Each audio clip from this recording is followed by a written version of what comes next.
Chapter 1: The House on Hemlock Lane. The realtor called it historic, charming, even with a practiced lilt to her voice, full of character. Those words, as they always did, made my skin crawl. Character in real estate speak usually translated to falling apart or worse, haunted. But I was desperate. The city, a concrete jungle of honking cars and incessant noise, had become a cage. I craved silence, space, a place where the air didn't taste of exhaust fumes and stale ambition.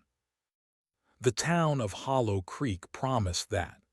Nestled deep in the Appalachian Mountains, it offered precisely what I needed: isolation.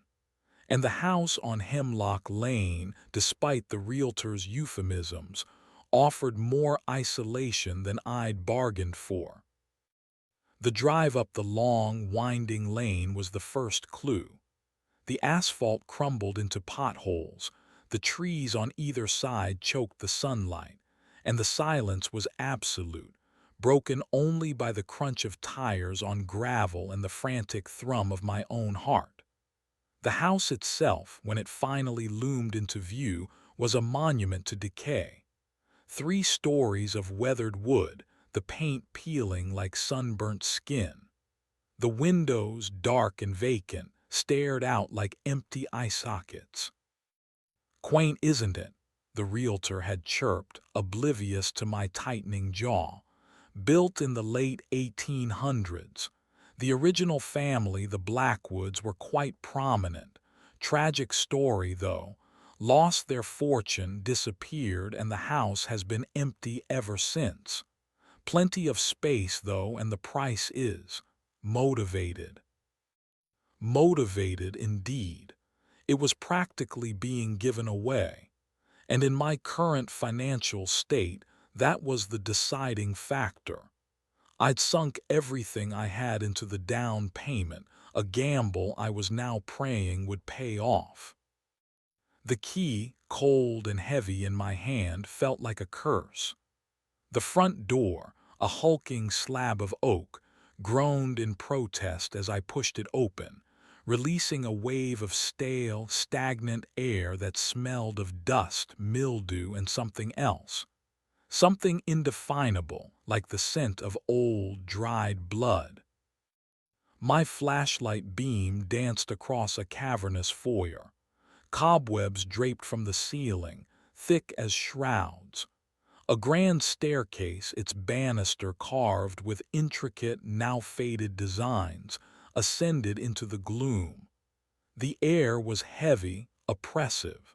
I could feel the weight of the silence pressing down on me. "Hello," my voice sounded thin and reedy in the vast emptiness. Only the echo answered.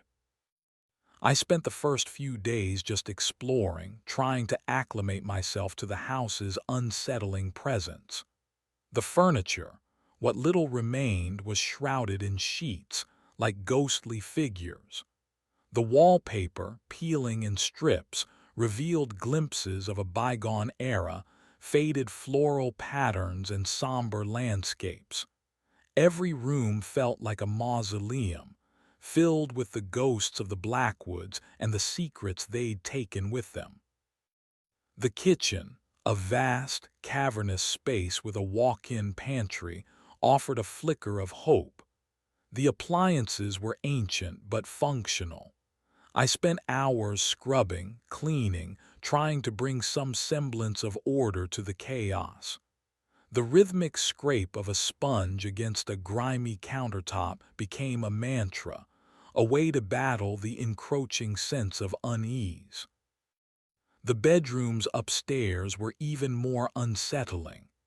Each one felt cold, the air thick with a palpable sense of sadness. The master bedroom, with its massive 4-poster bed and a fireplace that swallowed the shadows, was the worst. I could almost feel the Blackwoods' presence in that room, a lingering echo of their grief and despair. The attic, of course, was the piece de resistance, A sprawling, cavernous space filled with forgotten relics. Old trunks overflowed with moth-eaten clothing. Dusty portraits stared down from the walls, their eyes seeming to follow my every move. Cobwebs hung like macabre tapestries, and the air was thick with the scent of decay and something else, something acrid like burnt hair. I tried to convince myself it was just an old house, settling, groaning under the weight of its age. But the house had a personality, a malevolent one. It felt like a living thing, watching me, waiting. The first unsettling incident happened on the third night. I woke to a cold draft despite the windows being firmly shut. The air in the room felt heavy, suffocating. I sat up, heart hammering, and saw it. A shadow just beyond the foot of my bed. It was amorphous, shifting, and darker than the surrounding gloom. Terror, cold and sharp, pierced through me. I fumbled for the bedside lamp, my fingers clumsy with fear. When the light finally flickered to life, the shadow was gone. Nothing remained but the oppressive silence and the pounding of my heart. I told myself it was a dream, a product of my overactive imagination, fueled by the house's oppressive atmosphere. But the feeling of being watched, the chilling certainty of something unseen lurking in the darkness, lingered. The next day I found a small, tarnished silver locket in the attic. It was tucked inside a dusty music box, its delicate mechanism frozen in time. The locket was engraved with the initials E.B. Blackwood, perhaps. I tried to open it, but the clasp was rusted shut. That night the shadows returned. This time they were more defined, taking on a vaguely humanoid shape. I saw them flicker at the edge of my vision, lurking in the corners of the room just out of the light. I tried to tell myself it was a trick of the light, my eyes playing games. But the terror was real, cold, and paralyzing. Sleep became a luxury I could no longer afford. Every night the shadows danced in my room, whispering in a language I couldn't understand. The house seemed to be closing in on me, the walls pressing tighter, the silence amplifying the growing dread. I started to research the Blackwoods. The local library held a few dusty volumes of Hollow Creek history. The Blackwoods, as the realtor had said, were prominent. They built the house, founded the town's first sawmill, and were considered pillars of the community. Then in the late 1800s, their fortunes had changed. The sawmill burned down, their investments collapsed, and they were suddenly penniless. The entire family, Elias, his wife, Eleanor, and their daughter, Eliza, had vanished without a trace. There were whispers, of course, rumors of scandal, of hidden debts, of a curse. Some said they'd run off to escape their creditors. Others claimed they'd committed suicide, consumed by shame and despair. But no one knew for sure. The Blackwoods had simply disappeared, leaving behind only their empty house and a legacy of mystery. I found more about the Blackwoods, a family torn apart by tragedy, the house they had built, and a secret that would slowly unravel in front of my eyes. One day, while exploring the basement, I found a hidden room behind a crumbling brick wall. It was a small, windowless chamber filled with strange artifacts, a collection of antique medical instruments, their surfaces stained with something. A dusty, leather-bound book, its pages filled with indecipherable symbols and grotesque drawings. And most disturbing of all, a collection of jars, each filled with a viscous, dark liquid. The air in the hidden room was thick with a cloying sweetness, like rotting flowers. A sense of dread, so profound it threatened to overwhelm me, filled the space. I knew, with a certainty that defied logic, that this room was the heart of the house's darkness, the source of the shadows and the whispering voices. I tried to leave, to run, to escape the suffocating presence of the house, but something held me back, a morbid curiosity, a compulsion to understand the secrets that lay hidden within its walls. That night the shadows were joined by sounds, whispers at first barely audible, then growing louder, forming into words, a language I slowly began to comprehend. Names, dates, events, details of the Blackwoods' lives, their despair, their secrets, and most chillingly, details of the rituals performed in the hidden room, the dark magic that had taken root within the house's foundations. The whispers spoke of a pact, a desperate attempt by Elias Blackwood to restore his family's fortune, to cheat death itself. They spoke of Eliza, his daughter chosen as a sacrifice, a vessel for the dark power. And they spoke of Eleanor, his wife, driven mad by grief and the horror she'd witnessed, the one who'd sealed the Blackwoods' fate by unleashing something ancient and malevolent within the house. The shadows began to coalesce, to take on the forms of the Blackwoods.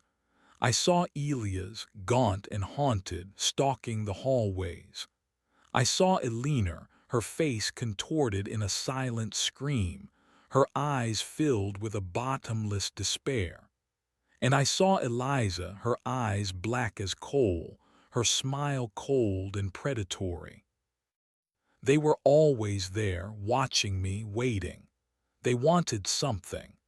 I could feel their hunger, their desire, their desperate need to break free from the confines of the house, to reclaim what they'd lost. I began to see things, too. Fleeting images, glimpses of the past. Eliza being dragged screaming into the hidden room.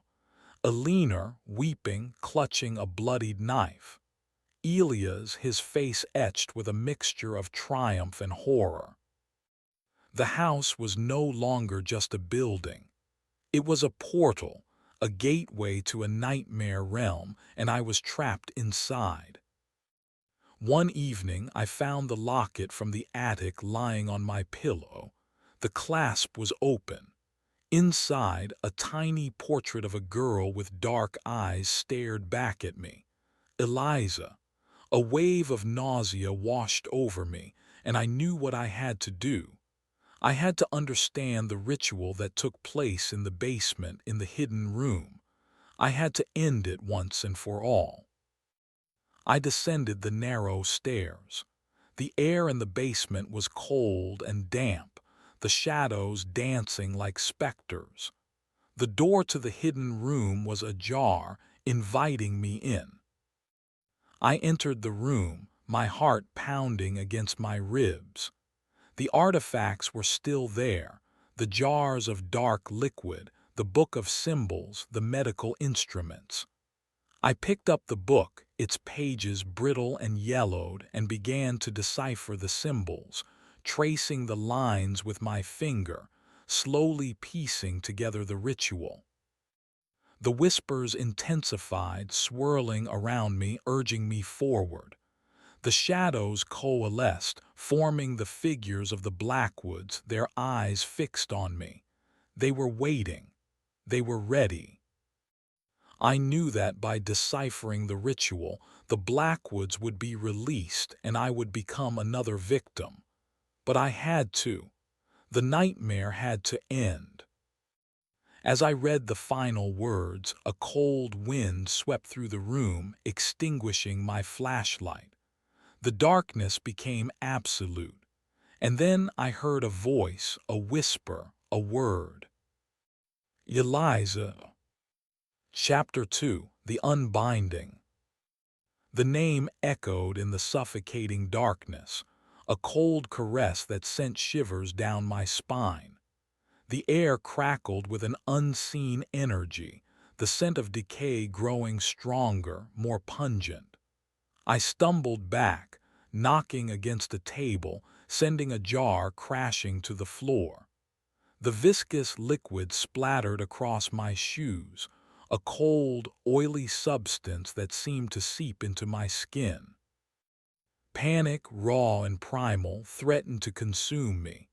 I tried to scream, but the sound caught in my throat, a strangled gasp lost in the oppressive silence.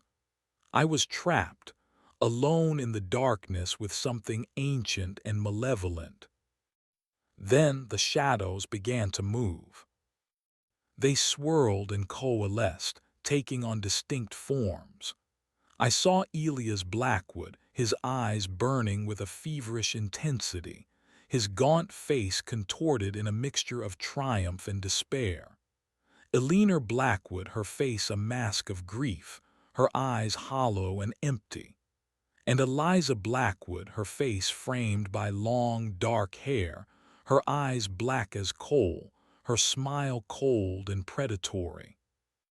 They surrounded me, their forms shifting and flickering, their whispers growing louder, more insistent. They spoke of the ritual of the pact Elias had made with an entity from beyond the veil, of the sacrifice he'd offered to restore his family's fortune. They spoke of Eliza, chosen as the vessel, her life force used to fuel the dark magic. And they spoke of Eleanor, driven mad by the horror she'd witnessed, her despair the key to unlocking the entity's full power. "We are free," Elias whispered, his voice raspy and strained, "free to reclaim what was stolen from us." "Join us," Eleanor moaned, her voice filled with a bottomless sorrow. "Share our pain, our suffering, become one with us." "Give us your life," Eliza hissed, her voice like the rasp of dry leaves. "Give us your body, become the vessel." I fought against the encroaching darkness, against the suffocating presence of the Blackwoods. I clung to the vestiges of my sanity, desperately trying to resist their influence. But their power was overwhelming, their will absolute. I remembered the words in the journal, the details of the ritual, the incantations, the symbols, the blood sacrifice. The ritual was designed to bind the entity to the house, to trap it within its walls. But it also required a vessel, a living host to channel its power. Eliza had been the first. Now they wanted me. "No," I finally managed to scream, the sound tearing through the oppressive silence. "I won't let you." The Blackwoods closed in, their shadowy forms pressing against me, their whispers filling my mind. I felt a sharp pain in my chest, a searing sensation that spread through my body, burning like fire. I gasped for breath, my lungs burning, my heart pounding against my ribs. I was dying, they were killing me. Then I saw it, a glint of silver in the darkness, the locket lying on the floor near my feet. I lunged for it, my fingers closing around its cold, smooth surface. I held it tight as if it were a lifeline, a talisman against the encroaching darkness. I focused on the locket, on the image of Eliza staring back at me. I tried to understand her, to see her not as a monster, but as a victim. A young girl sacrificed by her own father, her life stolen, her soul trapped within the walls of the house. And then I felt it, a connection, a spark of empathy, a shared sense of pain, of loss, of injustice. I understood Eliza's anger, her rage, her desire for revenge. But I also understood her loneliness, her desperate need for release. "I can help you," I whispered, my voice trembling.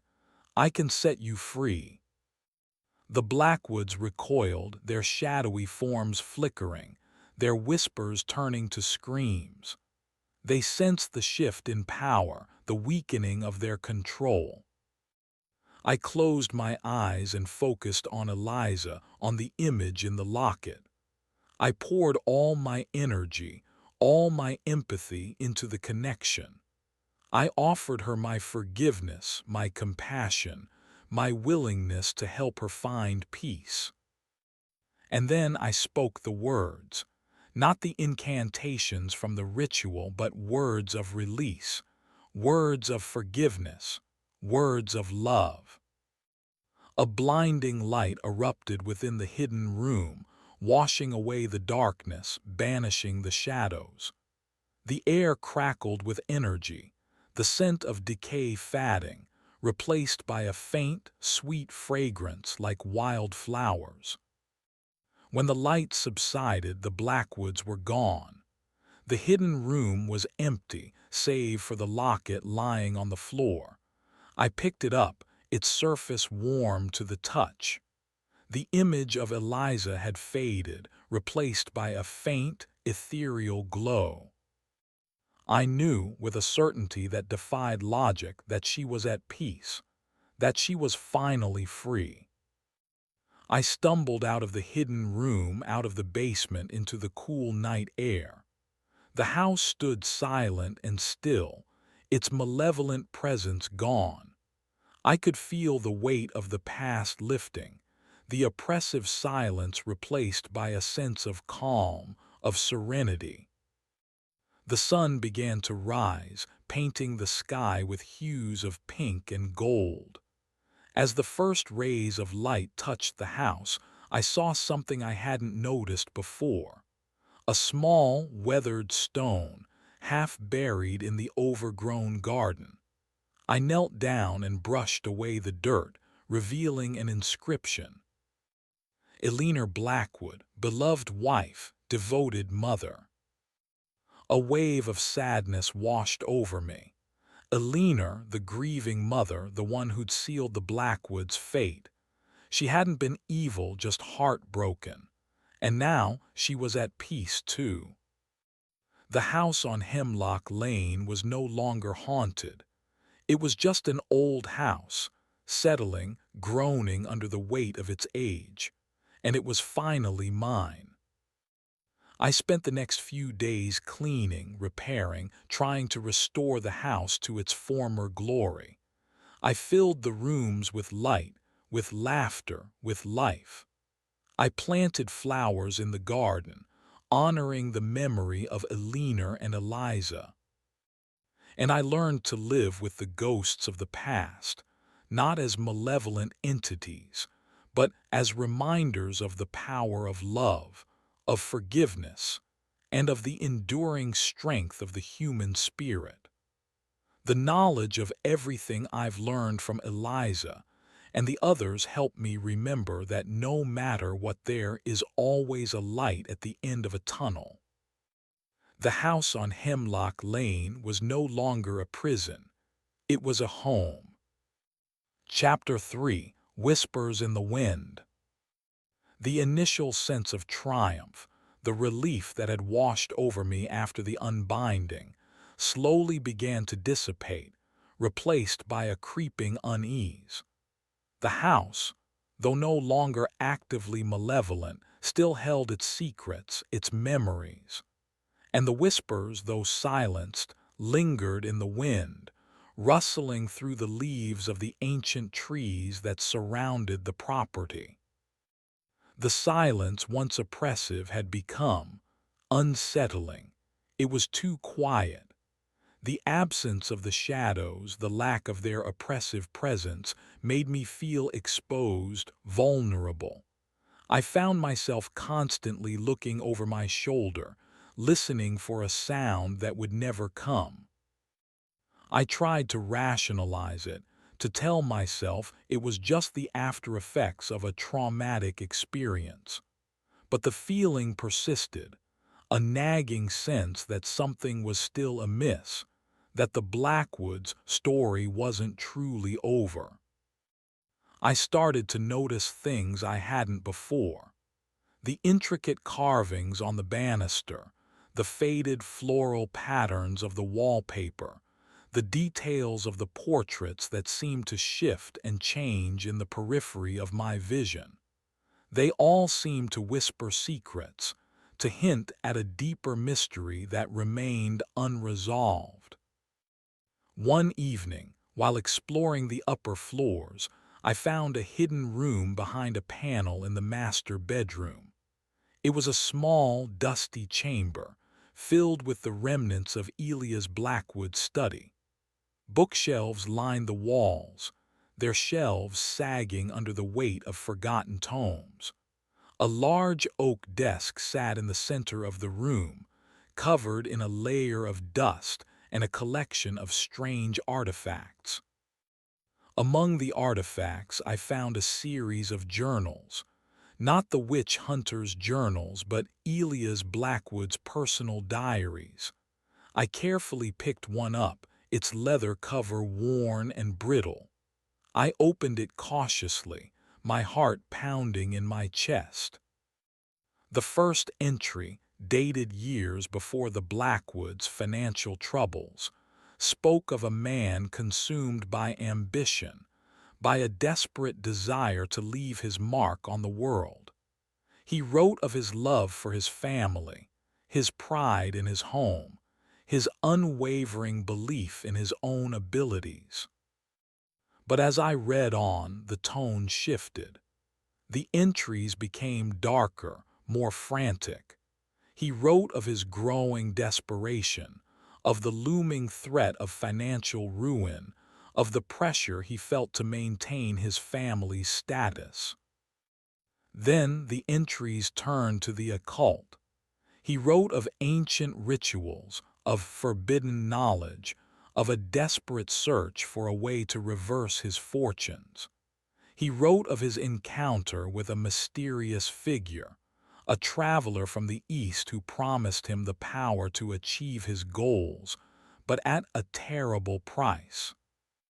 The diaries detailed his descent into darkness, his obsession with the hidden room, his willingness to sacrifice everything, even his own daughter, to obtain the power he craved. I read on, mesmerized and horrified, slowly piecing together the truth of the Blackwoods' fate. Elias had not only made a pact with a dark entity, but he had also been manipulated, tricked into sacrificing his own family. He had been a pawn in a much larger game, a victim of something far more sinister than he could have ever imagined. The whispers in the wind began to intensify, becoming more distinct, more insistent. They spoke of the entity, of its hunger, of its desire to break free from its confinement. They spoke of a plan, a conspiracy that had been centuries in the making, a plot to use the Blackwoods house as a gateway to the world. The voices were coming from everywhere, from the walls, from the floors, from the very air itself. They echoed through the empty hallways, weaving around me, filling my mind with their chilling pronouncements. I was losing it slowly. I was no longer just a resident of the house. I was a part of it. I could feel the house's energy, its history, its secrets. I was connected to the entity, and it was using me to achieve its goals. I tried to fight it, to resist its influence. But the entity was powerful, its will absolute. It preyed on my fears, my vulnerabilities, my deepest desires. It whispered promises of power, of knowledge, of escape from the mundane world. The house began to change. The walls seemed to shift and breathe, the shadows lengthening and twisting into grotesque shapes. The air grew cold, even in the summer heat. I could no longer distinguish between reality and illusion. I saw things, fleeting images, glimpses of the future. The world plunged into darkness, the entity unleashed, humanity enslaved. I was terrified. The house wanted to use me to open a portal, the ultimate plan for the entity to be released. I knew I had to escape. I had to leave the house to get away from the entity before it consumed me completely. But it was too late. I was trapped, a prisoner in my own home. One night I woke to the sound of chanting. It was coming from the basement, from the hidden room. The whispers in the wind had coalesced, forming a chorus of voices that reverberated through the house. I descended the narrow stairs, my heart pounding in my chest. The door to the hidden room was open, beckoning me. I had no choice. I had to face my fate. The hidden room was bathed in an eerie, ethereal light. The artifacts were still there, the jars of dark liquid, the book of symbols, the medical instruments. But the room was different now. The air was charged with an almost unbearable energy. The walls seemed to pulse with an unseen force. And then I saw her. Eliza. She stood in the center of the room, her eyes black as coal, her smile cold and predatory. But she wasn't alone. Behind her I saw a shadowy figure, its form shifting and indistinct. The entity. "Welcome," Eliza whispered, her voice like the rasp of dry leaves. "We've been waiting for you." The entity reached out a shadowy hand, and I felt a jolt of energy surge through me. My bones felt like they were shattering. The world around me began to spin. "It is time," the entity intoned, its voice a low rumble that vibrated through my very being. "Time to begin." And then everything went black. Chapter 4: The Vessel's Awakening. I awoke slowly, disoriented and nauseous. My head throbbed with a dull, persistent ache, and my body felt heavy, sluggish. I was lying on the cold, stone floor of the hidden room, the scent of decay thick in the air. I tried to sit up, but my limbs felt weak, unresponsive. I looked around, my vision blurry, struggling to focus. The hidden room was still bathed in that eerie light, the artifacts casting long, distorted shadows. Eliza stood beside me, her face impassive, her eyes devoid of emotion. Behind her, the entity loomed, its shadowy form filling the room, its presence oppressive and suffocating. "You are awake," Eliza said, her voice devoid of warmth. "Good, the ritual is ready to begin." I tried to speak, but my throat was dry, my voice a mere croak. What's happening?" Eliza smiled, a chilling expression that sent shivers down my spine. "You are becoming the vessel. The entity is preparing to enter you, to claim your body as its own." Terror, cold and sharp, pierced through me. I struggled to my feet, my legs trembling. I had to escape. I had to get away from Eliza, from the entity, from the hidden room. I took a step towards the door, but Eliza blocked my path. "Where do you think you're going?" she asked, her voice laced with amusement. "You can't escape your destiny." I lunged at her, my fists clenched, determined to fight. But Eliza was too quick. She sidestepped my attack and lashed out with her foot, sending me sprawling back onto the floor. "Foolish," she said, her voice dripping with contempt. "You cannot defeat me. The entity has already claimed you. Your will is no longer your own. I tried to resist, to fight against her influence, but it was no use. The entity's power was overwhelming, its control absolute. I could feel it inside me, a dark presence that was slowly eroding my mind, my body, my very soul. Eliza knelt beside me, her cold fingers tracing the lines of my face. "Do not resist," she whispered, her voice seductive and hypnotic. "Embrace the power, embrace the darkness, become one with us." I closed my eyes, surrendering to the inevitable. I could feel the entity growing stronger, its presence expanding, filling every cell of my being. My thoughts became clouded, my memories fading. I was losing myself, becoming something else, something monstrous. The ritual began. Eliza chanted in a language I didn't understand, her voice echoing through the hidden room. The entity's shadowy form pulsed with energy, its presence growing more intense. I felt a searing pain in my chest, a burning sensation that spread through my body, consuming me from the inside out. I screamed, a sound that was both human and inhuman, a cry of anguish and despair. The pain was unbearable, the darkness all-consuming. I was losing myself, becoming a vessel for something ancient and evil. Then I remembered.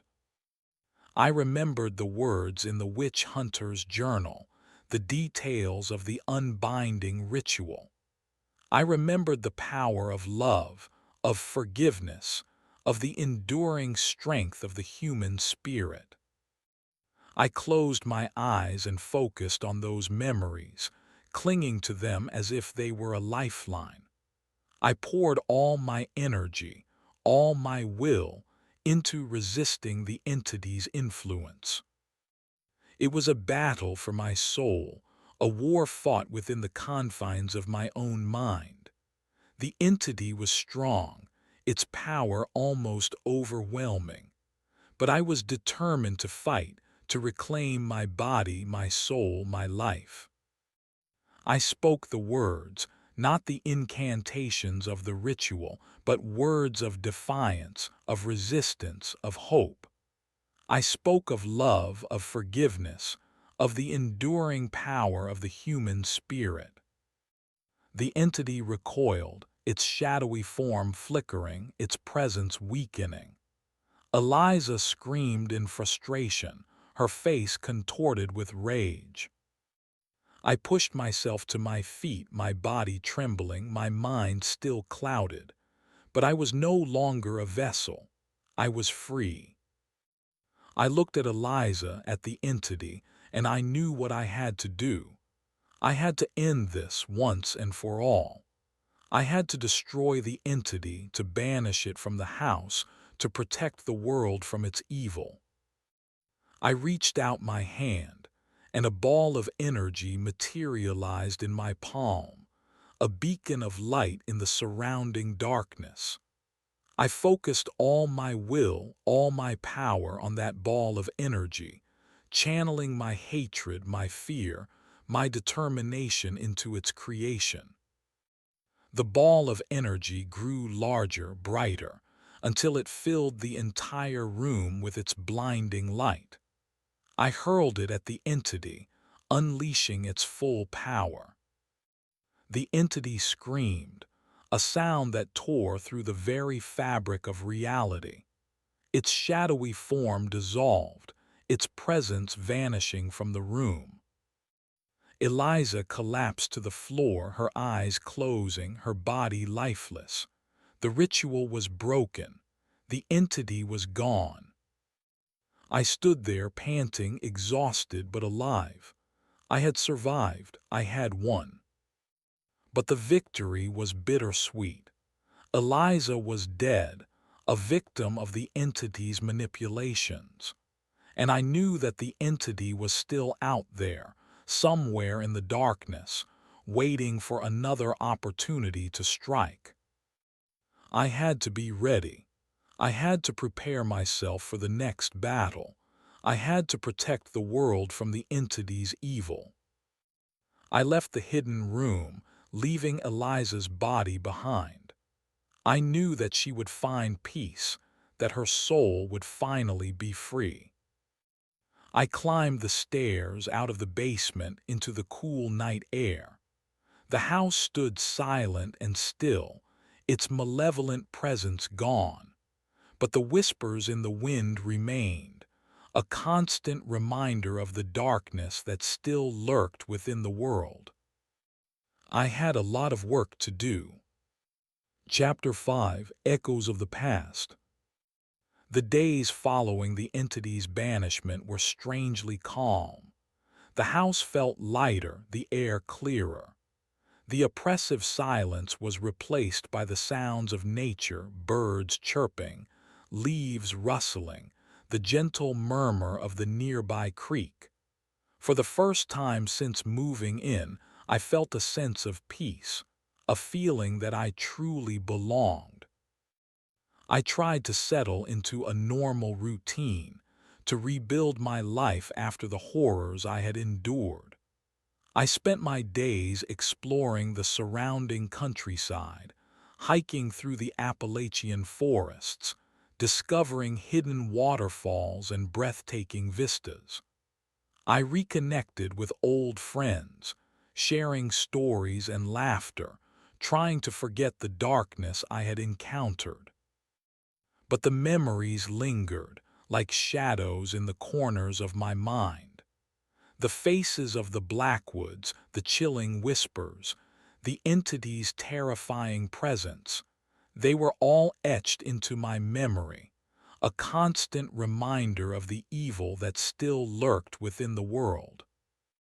I found myself drawn back to the witch hunter's journals, poring over the entries, searching for clues, for answers. I wanted to understand the entity, its origins, its purpose. I wanted to know how to defeat it, to protect the world from its evil. The journals provided some answers, but they also raised more questions. The witch hunter had dedicated his life to fighting the dark arts, to protecting the innocent from the corrupting influence of witches and demons. But he had also struggled with doubt, with uncertainty, with the moral implications of his actions. He had written of the Circle of the Raven, a shadowy organization that seemed to be pulling the strings, manipulating events from behind the scenes.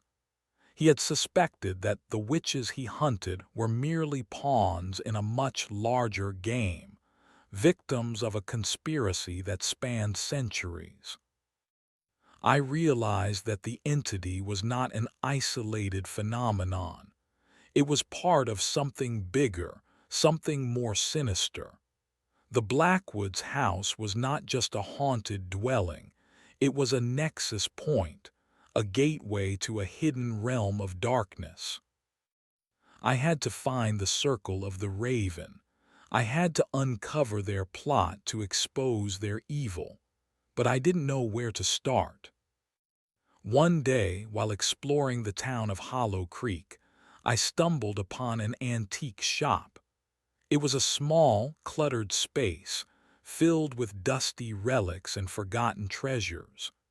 The owner, an old woman with piercing blue eyes and a knowing smile, greeted me warmly. "Welcome," she said, her voice raspy but kind. "I haven't seen you around here before. Are you new to town?" I introduced myself and explained that I had recently moved into the Blackwood house. The old woman's eyes widened, and a look of concern crossed her face. "The Blackwood house," she said, her voice barely a whisper. "That place has a dark history. You be careful living there." I nodded, acknowledging her warning. "I know about the Blackwoods," I said. I've been doing some research.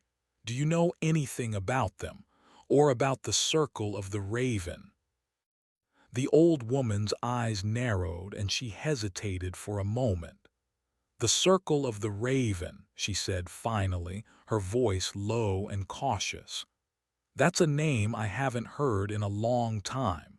It's said they are a secret society dedicated to the dark arts. They've been around for centuries, pulling the strings from behind the scenes." "Do you know where I can find them?"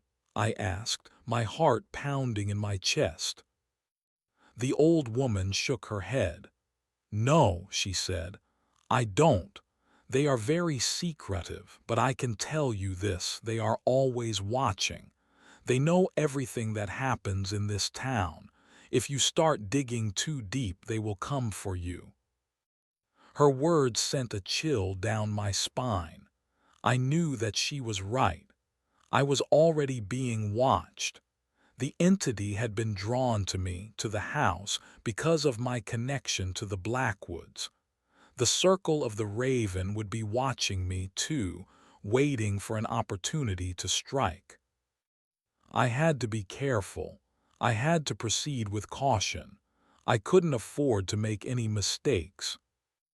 The old woman's name was Agnes, and we quickly became friends. She was a wealth of knowledge about the history of Hollow Creek, about the Blackwoods, and about the occult. She shared stories and legends, whispered secrets and forgotten lore. She told me about the origins of the Circle of the Raven, about their dedication to an ancient, malevolent deity known as the Raven God. She told me about their plans to unleash the Raven God upon the world, to plunge humanity into an era of darkness and despair. She also told me about the witch hunter, about his struggle against the Circle of the Raven, about his unwavering dedication to protecting the innocent.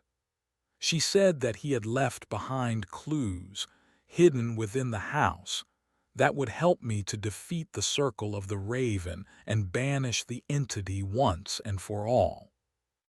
I started to search the house, scouring every room, every nook and cranny, looking for the clues that the witch hunter had left behind. I found hidden compartments, secret passages, and forgotten chambers. I discovered ancient artifacts, strange symbols, and cryptic messages. The house was speaking to me, revealing its secrets, guiding me on my quest. The whispers in the wind grew louder, more distinct, providing me with insights and guidance. I was no longer just a resident of the house. I was a protector, a guardian, a warrior in the fight against evil. I had accepted my destiny, and I was prepared to face whatever challenges lay ahead. One evening, while exploring the attic, I found a small wooden box hidden beneath a loose floorboard. Inside the box, I found a collection of letters, written by the witch hunter to his wife. The letters revealed a different side of the witch hunter, a side that I hadn't seen in his journals. He wrote of his love for his wife, his longing for a normal life, his guilt over the sacrifices he had made.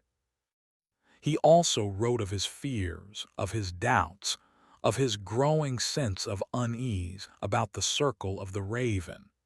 He confessed that he felt like he was losing control, that he was being manipulated by forces beyond his understanding. In one letter, he wrote of a vision he had received, a premonition of a future where the Circle of the Raven had succeeded in unleashing the Raven God upon the world. He wrote of a world plunged into darkness, of humanity enslaved, of the triumph of evil. He vowed to do everything in his power to prevent that future from coming to pass.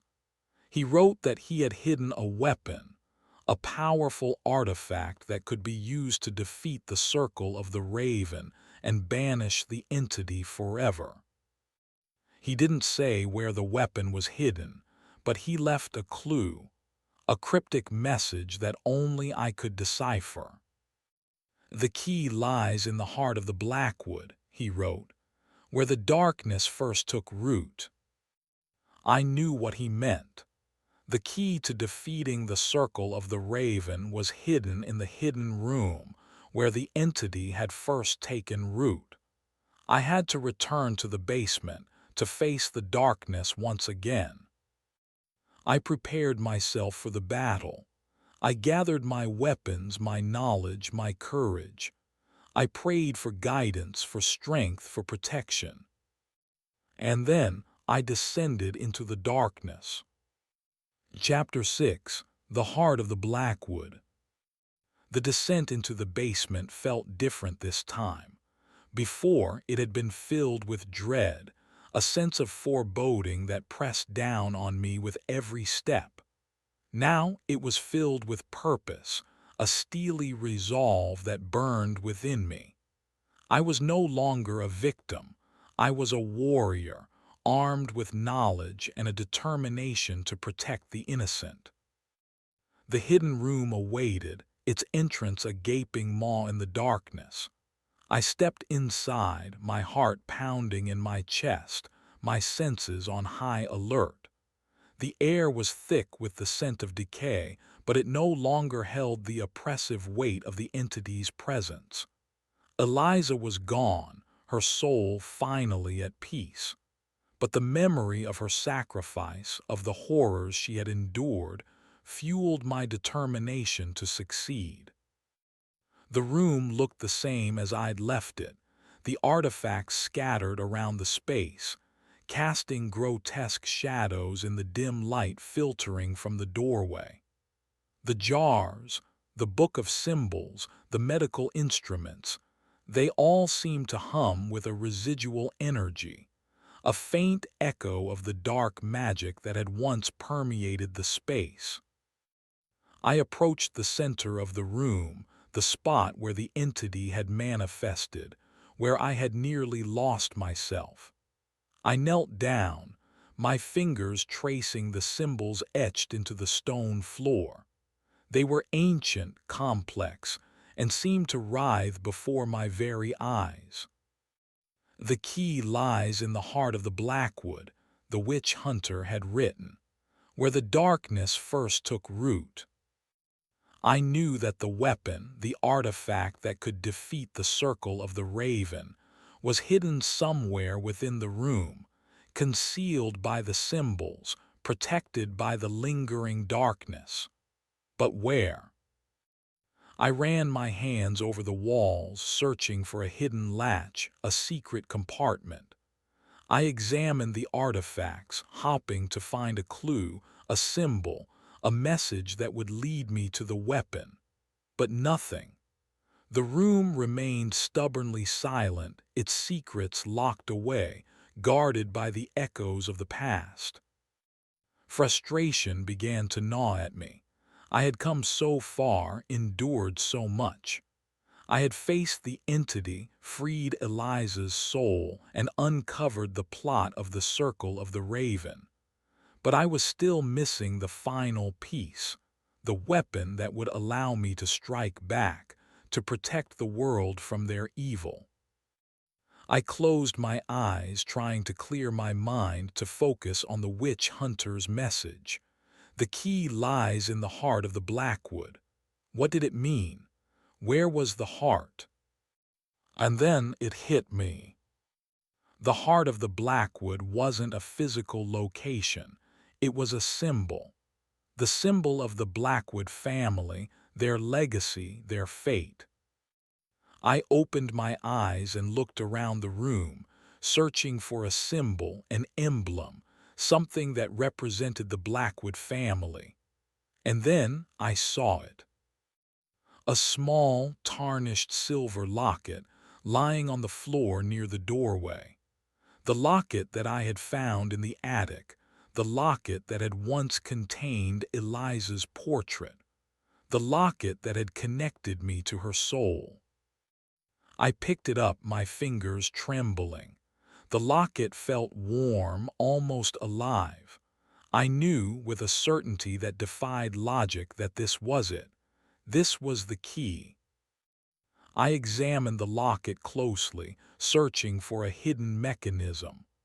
I ran my fingers over its surface, feeling for a latch, a button, a seam. And then I found it. A tiny, almost imperceptible button hidden beneath the locket's clasp.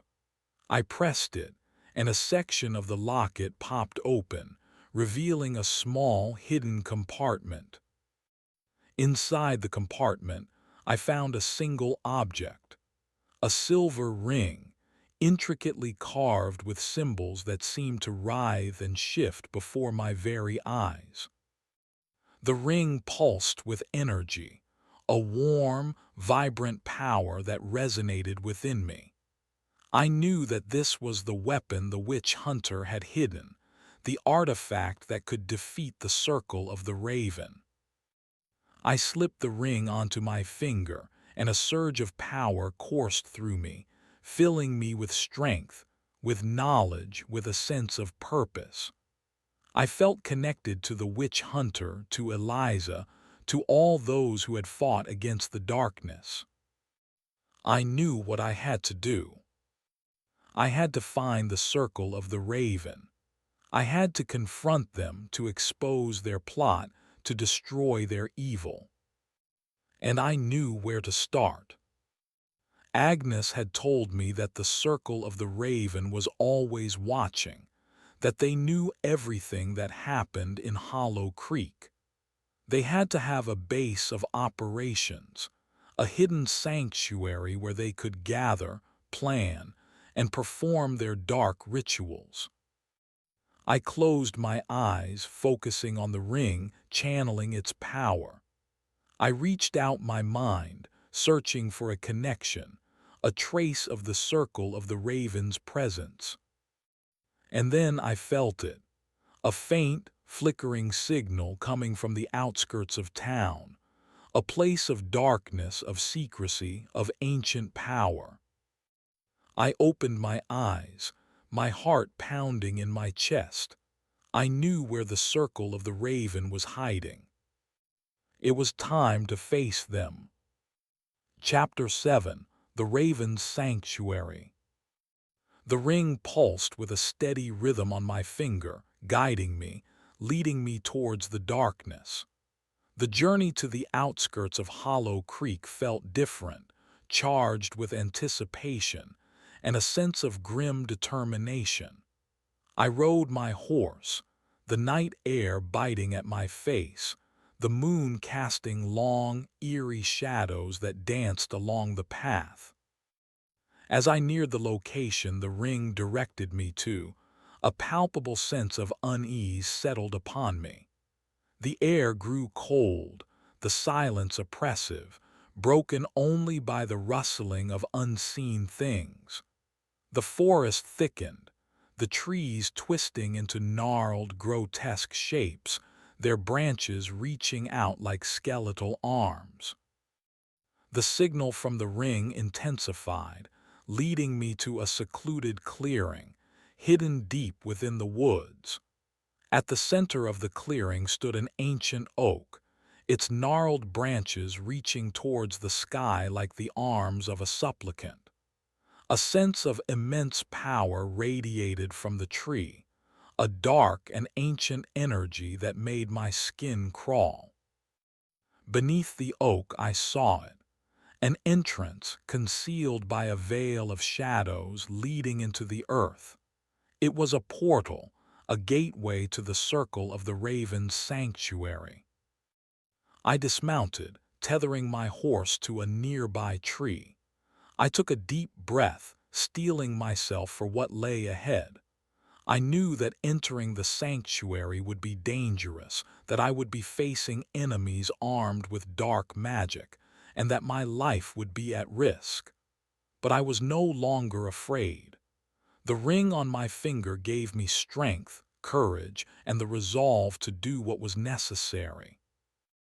I stepped towards the portal, my sword drawn, my senses on high alert. As I approached, the veil of shadows shimmered, revealing a steep, winding staircase that descended into the earth. The air emanating from the entrance was cold and carried the scent of mildew, decay, and something else, something acrid like the stench of death. I took a step onto the first stair, and the world around me seemed to shift. The forest vanished, replaced by a claustrophobic tunnel. The walls were made of rough-hewn stone, lined with torches that flickered, casting dancing shadows. The air grew colder, the silence broken by the drip of water and the faint echo of chanting. I descended the staircase, my sword held high, my eyes scanning the shadows. I knew that the circle of the raven would be expecting me, that they would be prepared to fight. I had to be vigilant, cautious, and ready for anything. The staircase led to a vast chamber, a cavernous space lit by flickering torches. The walls were adorned with strange symbols and grotesque carvings. In the center of the chamber, a massive altar stood, its surface stained with dark, dried blood. The air thrummed with energy, a palpable sense of dark magic. The chanting grew louder, filling the chamber with a sense of dread. And then I saw them. The circle of the raven. They stood in a circle around the altar, their faces masked, their robes black as midnight. They were chanting in a language I didn't understand, their voices rising and falling in a hypnotic rhythm. At the head of the circle stood a figure cloaked in a black robe, its face hidden by a hood. This was their leader, the one who controlled the circle of the raven, the one who was pulling the strings, the one who was behind the plot to unleash the raven god upon the world. As I entered the chamber, the chanting stopped.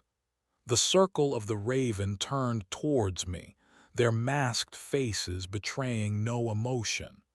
The leader raised his hand and the torches flared, casting a blinding light. "Welcome," the leader said, his voice a low, raspy whisper.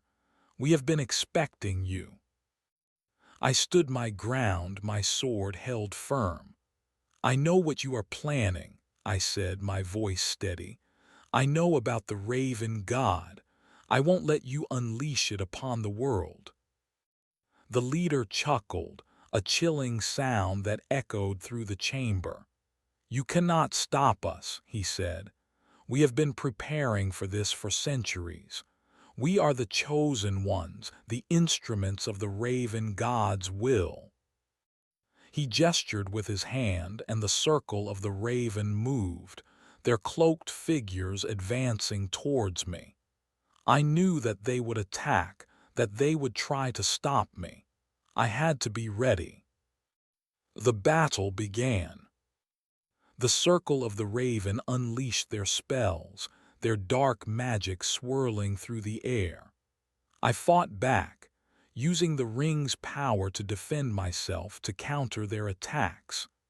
The chamber erupted in a maelstrom of spells and counterspells, of light and shadow, of good and evil.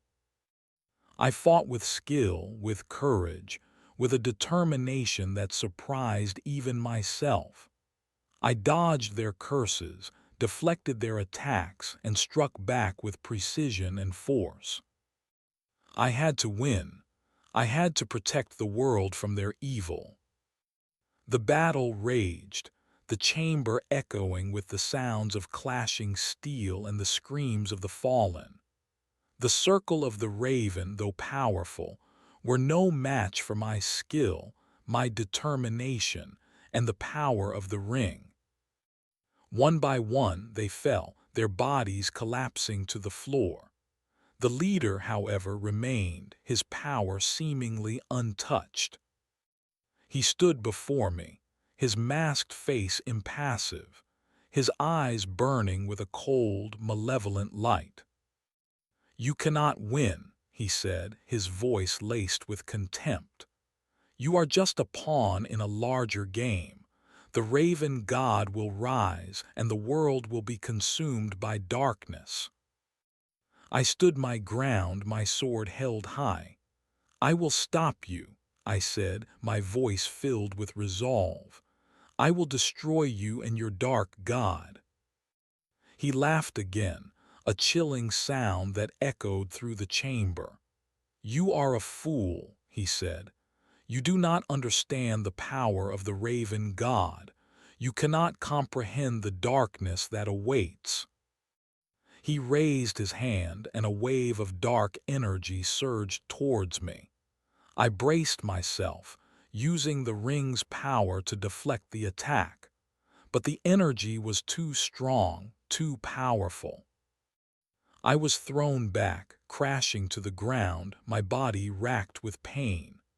I looked up and saw the leader standing over me, his eyes filled with triumph. "It is time," he said, his voice a low whisper. "Time for the raven god to rise." He raised his arms, and the altar began to glow. The air filled with a blinding light, a deafening roar that echoed through the chamber. I knew that I had failed.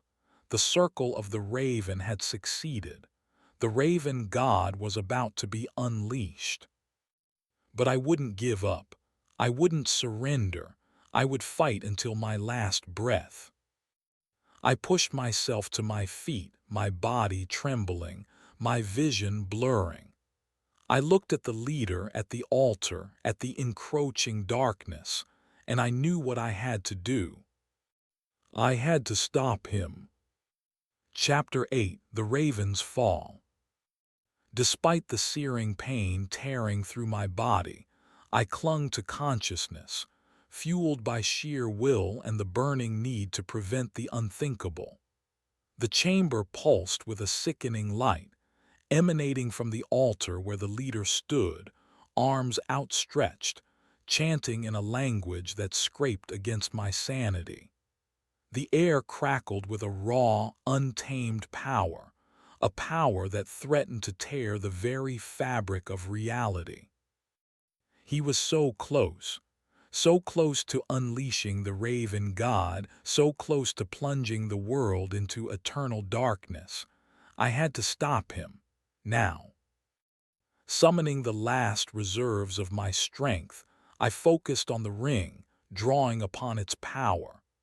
The silver band burned against my skin, a conduit for the ancient magic that flowed through it. I channeled my rage, my fear, my determination into the ring, transforming my emotions into a weapon. Ignoring the agony that ripped through my limbs, I charged towards the leader, my sword raised high.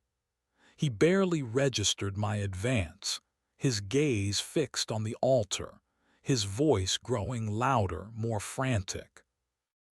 I swung my sword, aiming for his head, but he was quicker than I anticipated. With a flick of his wrist, he conjured a shield of dark energy, deflecting my blow. The force of the impact sent a jolt of pain up my arm, nearly causing me to drop my weapon. He turned towards me, his masked face contorted in a sneer. "You are persistent, I'll give you that," he hissed. "But you cannot stop what is coming. The raven god is inevitable."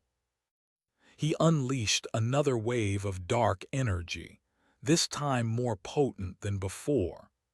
I managed to raise my sword in time to deflect the brunt of the blast, but the force still knocked me off my feet, sending me tumbling backwards. I landed hard, the air knocked from my lungs. The chamber swam before my eyes, the chanting growing louder, more insistent. I knew that I was running out of time. Pushing myself to my feet once more, I staggered towards the leader, my movements clumsy, my vision blurred. He stood before the altar, oblivious to my approach, completely consumed by the ritual. This was my chance. Ignoring the pain, I channeled all my remaining energy into the ring. The silver band glowed with an intense light, radiating warmth and power. I focused my mind on the entity, on the darkness it represented, on the evil it sought to unleash upon the world. And then I unleashed the ring's power. A blast of pure, unadulterated energy erupted from the ring, a wave of light that engulfed the leader and the altar. The chanting stopped abruptly, replaced by a piercing scream that tore through the chamber. The leader staggered backwards, his body convulsing, his robe smoking. The altar cracked and crumbled, its dark energy dissipating into nothingness. The chamber trembled, the walls shaking, the torches flickering wildly. The power that had filled the space began to dissipate, replaced by a sense of calm, of peace. The leader collapsed to the floor, his body lifeless. The circle of the raven was broken. The ritual was thwarted. The raven god would not rise. I stood there panting, exhausted but triumphant. I had done it. I had saved the world. But the victory came at a cost. The effort of channeling the ring's power had drained me, leaving me weak and vulnerable. My body ached, my head throbbed, and my vision was still blurred. I knew that I had to leave the sanctuary, to escape the clutches of the circle of the raven before any more of their followers arrived.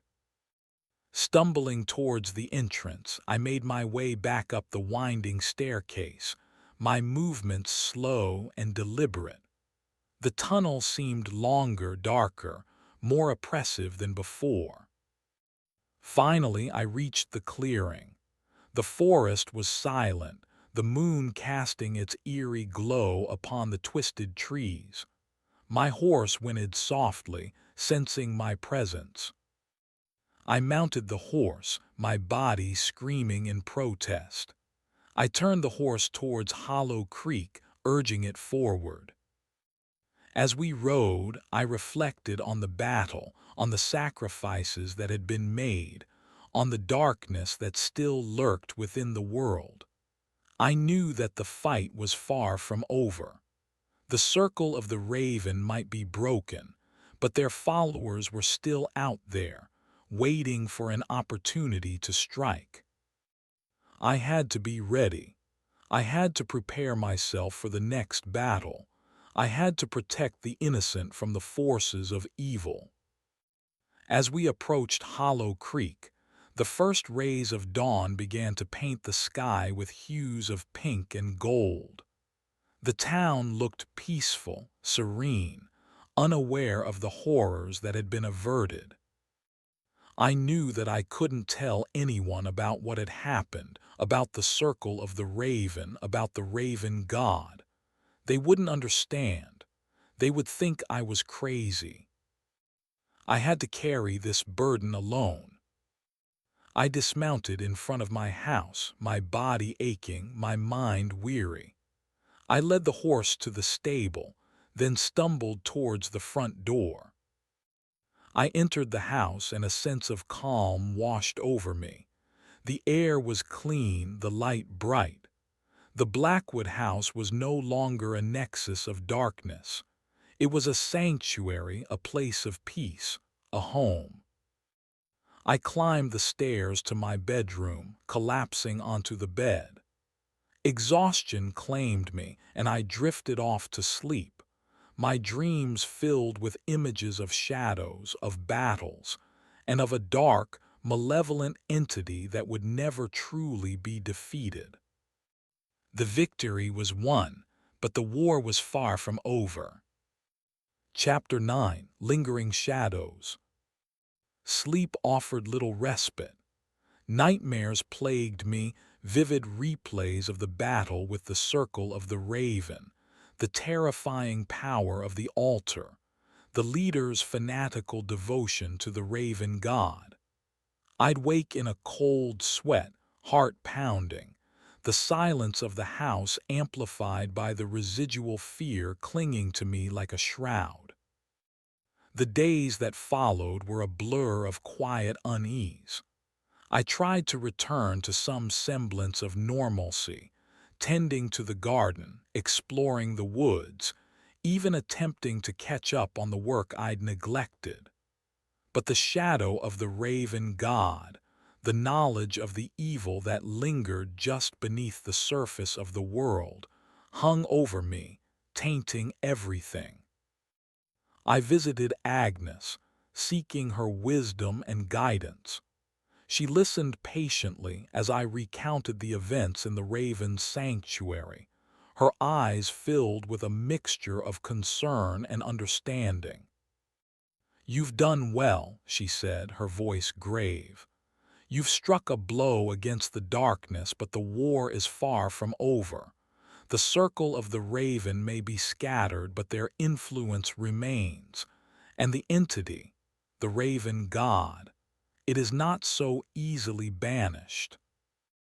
Her words confirmed my worst fears. The leader was defeated, the sanctuary destroyed, but the underlying evil persisted, waiting for an opportunity to resurface. "What can I do?" I asked, desperation creeping into my voice. "How can I stop them from returning?" Agnes hesitated for a moment, her gaze distant.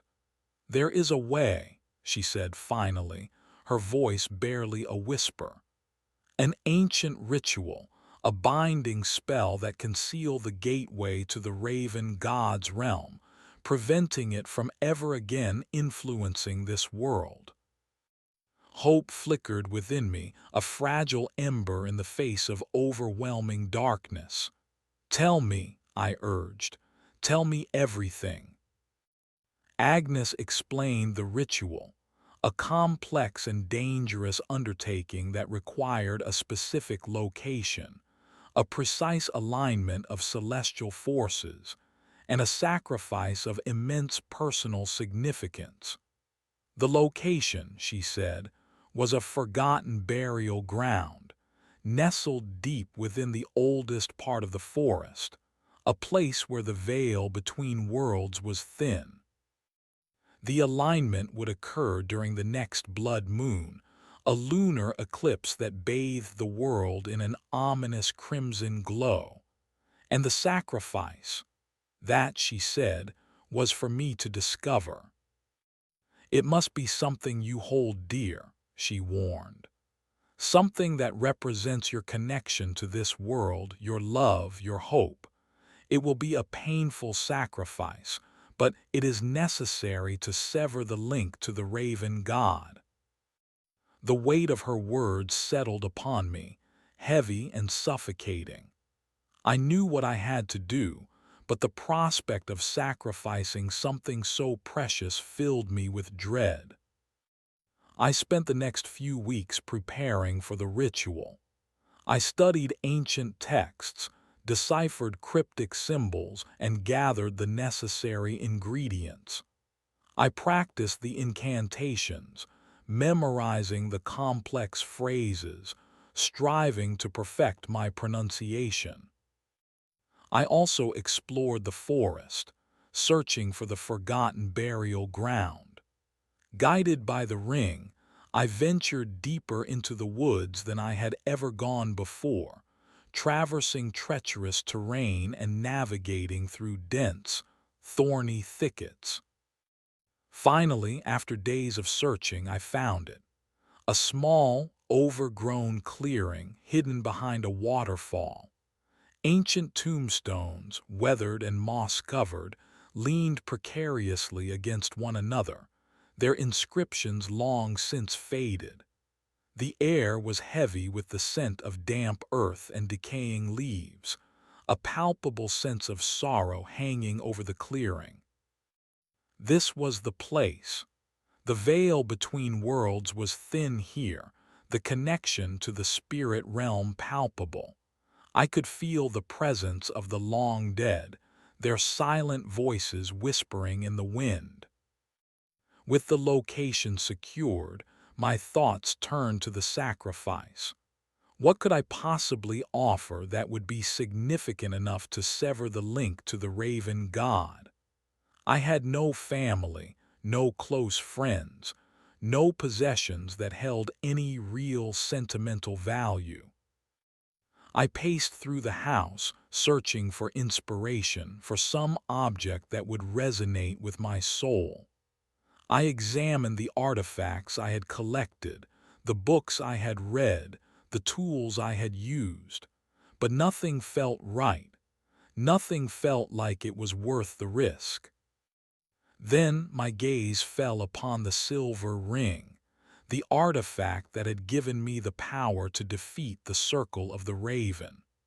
The ring that had connected me to the witch hunter, to Eliza, to all those who had fought against the darkness. The realization hit me with the force of a physical blow. The ring was the sacrifice. It was the most precious thing I possessed, the symbol of my connection to this fight, my dedication to protecting the innocent. But could I do it? Could I willingly relinquish the power that had saved my life, the weapon that might be needed to face future threats? Doubt gnawed at me, whispering insidious suggestions in my ear. What if the Raven God returned? What if another evil emerged from the shadows? How would I protect myself? How would I protect the world without the ring? I wrestled with my conscience, torn between my duty and my own self-preservation. But in the end, I knew that I had no choice. The ritual had to be performed, the gateway sealed. The risk was too great, the potential consequences too devastating to ignore. I made my decision. With the ritual prepared, the location secured, and the sacrifice chosen, all that remained was to wait for the blood moon. The days leading up to the eclipse were filled with tension, a sense of impending doom that hung over Hollow Creek like a gathering storm. The whispers in the wind intensified, growing louder, more insistent. They spoke of the Raven God's anger, of its desire for revenge, of the darkness that would be unleashed if the ritual failed. I tried to ignore them to focus on the task at hand, but the whispers were relentless, preying on my fears, exploiting my doubts. As the night of the blood moon approached, I knew that the final battle was about to begin. Chapter 10: Blood Moon Sacrifice. The night of the blood moon arrived cloaked in an oppressive stillness. Not a single breeze stirred the leaves, and even the crickets seemed to have fallen silent, as if holding their breath in anticipation. The air was thick with a strange energy, a palpable tension that prickled my skin and sent shivers down my spine. The moon, a disk of pale silver only hours before, began its slow transformation. A crimson stain crept across its surface, spreading like a blood stain on white linen. The light that filtered through the trees turned an unsettling shade of red, casting long, distorted shadows that danced like demons in the corners of my vision. I dressed in simple, dark clothing, my movements deliberate, my mind focused. I gathered the necessary ingredients for the ritual, placing them carefully in a worn leather bag. I checked my weapons, ensuring that my sword was sharp and my resolve unwavering. Then I took a deep breath and stepped out into the blood-red night. The journey to the forgotten burial ground felt surreal, as if I were walking through a nightmare landscape. The forest seemed to have transformed, the trees twisting into grotesque shapes, their branches reaching out like skeletal claws. The shadows deepened, becoming more menacing, and the whispers in the wind intensified, growing louder, more insistent. They spoke of the raven god's power, of its unwavering hunger, of the futility of my efforts. They whispered promises of darkness, of despair, of eternal torment. I tried to ignore them, to block out their insidious influence, but they clung to me like leeches, draining my strength, testing my resolve. As I neared the clearing, the air grew colder, the silence more profound. I could feel the presence of the long dead, their silent voices swirling around me, urging me forward. I entered the clearing and a wave of sadness washed over me. The ancient tombstones stood like silent sentinels, their inscriptions faded, their stories forgotten. The air was heavy with the weight of centuries, a palpable sense of loss and decay. This was the place, the gateway to the raven god's realm, the site of my final sacrifice. I stepped towards the center of the clearing, my movements slow, deliberate. I placed the leather bag on the ground and began to unpack the ingredients for the ritual. I arranged the candles in a circle around the central tombstone, their flickering flames casting an eerie glow. I sprinkled the herbs and powders, their fragrant scent mingling with the damp earth. I placed the ancient texts before me, their pages filled with cryptic symbols and forgotten lore. Then I hesitated. My gaze fell upon the silver ring, the symbol of my connection to this fight, the weapon that had given me the power to defeat the circle of the raven, the ring that I was about to sacrifice. Doubt gnawed at me, whispering insidious suggestions in my ear. What if I was wrong? What if the ritual failed? What if the raven god returned? Could I truly relinquish this power, this protection? Could I willingly face the darkness without this weapon at my side? The whispers intensified, preying on my fears, exploiting my doubts. They urged me to keep the ring, to embrace its power, to abandon the ritual. I closed my eyes, fighting against the encroaching darkness. I remembered the faces of those I had sworn to protect, the innocent who would suffer if I failed. I remembered Eliza's sacrifice, the witch hunter's unwavering dedication. And I knew what I had to do. With a deep breath, I opened my eyes and focused on the central tombstone. I raised my hand, and with a swift, decisive movement, I pulled the ring from my finger. The air crackled with energy as the ring left my hand. A sense of loss, of emptiness, washed over me. I felt vulnerable, exposed, as if a part of me had been torn away. But I also felt a surge of resolve, a sense of liberation. I had made my choice. I was ready to face whatever came next. I placed the ring upon the tombstone, its silver surface gleaming in the blood-red light. Then I began the ritual. I chanted the ancient incantations, my voice echoing through the clearing. I performed the complex gestures, my movements precise and deliberate. I poured my energy, my will, my soul into the ritual, channeling my power towards the ceiling of the gateway. The air grew colder, the wind picked up, and the shadows deepened. The whispers intensified, growing louder, more menacing. They seemed to be fighting against me, trying to disrupt the ritual to prevent me from succeeding. But I pressed on, my voice unwavering, my resolve firm. I reached the climax of the ritual, the point of no return. I raised my hands towards the blood moon and spoke the final words, the words of binding, the words of sealing. By the power of the earth, by the power of the sky, by the power of the ancient ones, I seal this gateway, I banish the darkness, I protect the innocent.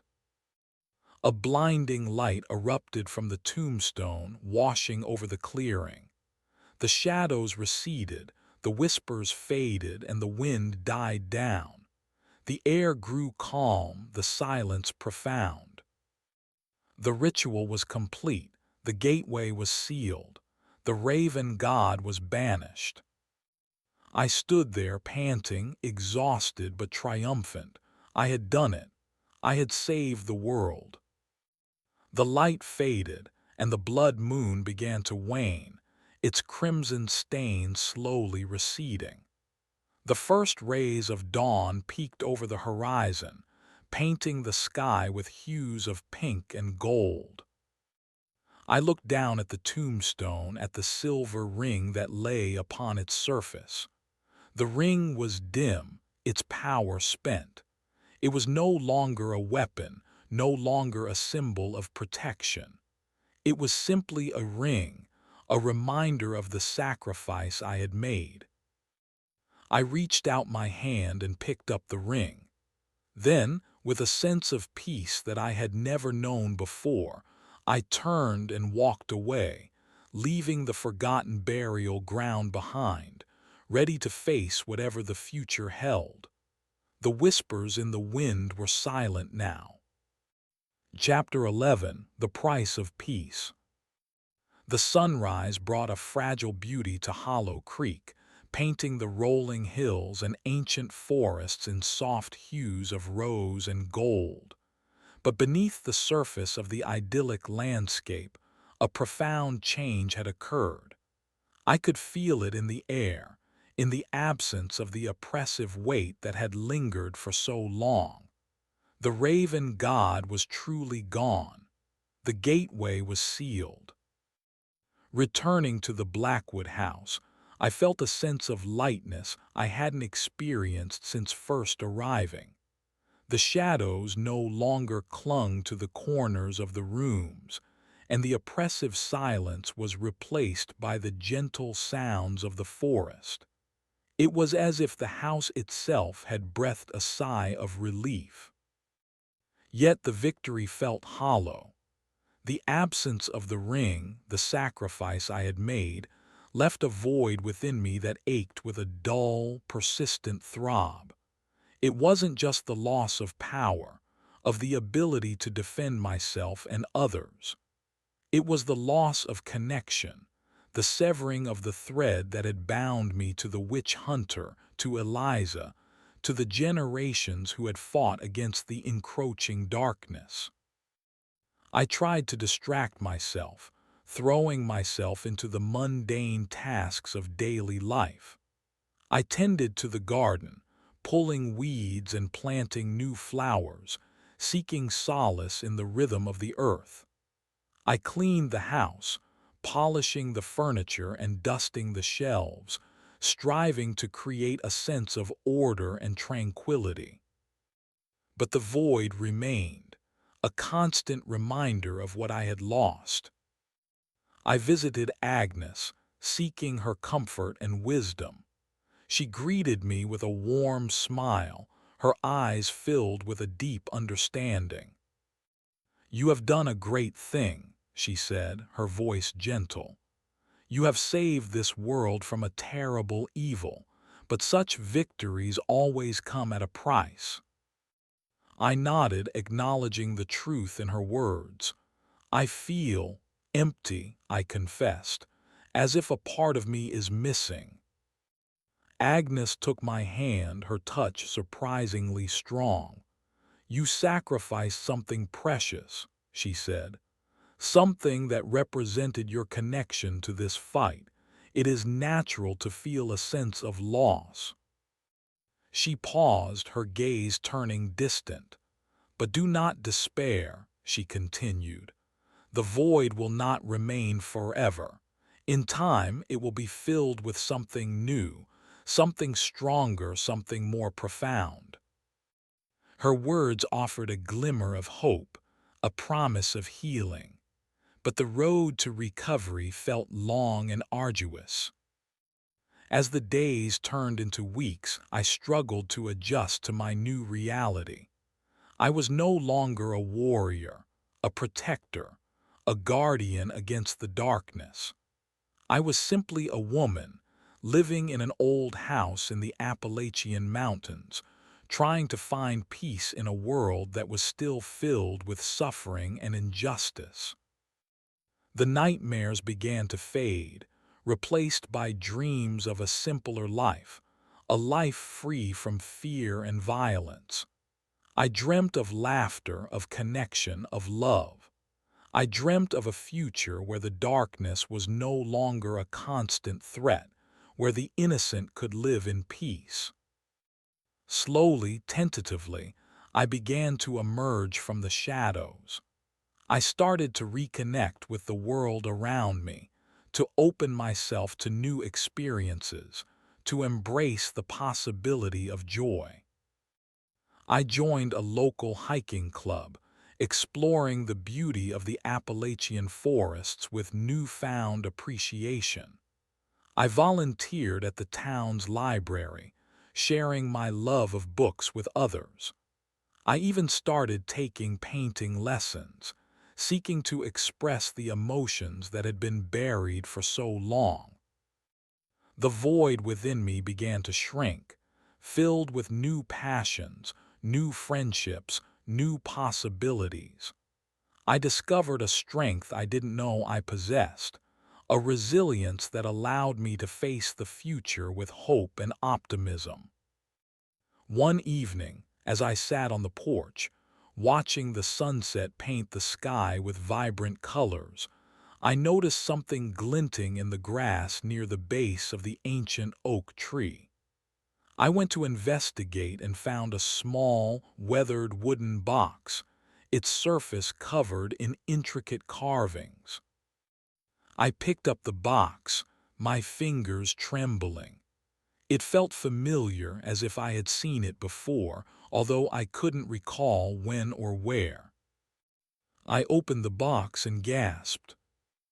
Inside, nestled on a bed of soft velvet, lay a silver ring. It wasn't the same ring I had sacrificed. This ring was different, its surface unadorned, its power dormant. But it radiated a warmth, a sense of peace, a connection to the earth. I slipped the ring onto my finger and a sense of calm washed over me. I felt connected to the house, to the forest, to the land itself. This wasn't a weapon against the darkness, but something else entirely. As I held it, a whisper, soft as the rustling leaves, drifted through the air. It wasn't the menacing whispers of the raven god, but something gentle, comforting. "Guardian," it seemed to say, "protector of this place." The significance of the ring struck me. It wasn't meant to be wielded against cosmic evil. It was a symbol of my bond with the Blackwood House, with Hollow Creek, with the natural world. It wasn't about fighting darkness. It was about nurturing light, about protecting the delicate balance of nature, about being a steward of this place. I understood then. The void within me wouldn't be filled by power or weapons or the thrill of battle. It would be filled by connection, by responsibility, by love for this place and its people. My purpose wasn't to be a warrior, but a guardian, a protector of the light. The source of the ring, however, was still a mystery. Where had it come from? Who had left it for me? I visited Agnes the next day, eager to share my discovery. She listened intently, her eyes twinkling with amusement. "The earth provides," she said, her voice enigmatic. "Those who are meant to find its gifts will be guided to them. The forest knows who its protectors are." She offered no further explanation, but her words were enough. I didn't need to know the source of the ring. Its purpose was clear, its presence a gift, a validation of my new path. As the seasons changed, Hollow Creek began to feel like home. I formed deep connections with the community, sharing laughter and support, participating in local events.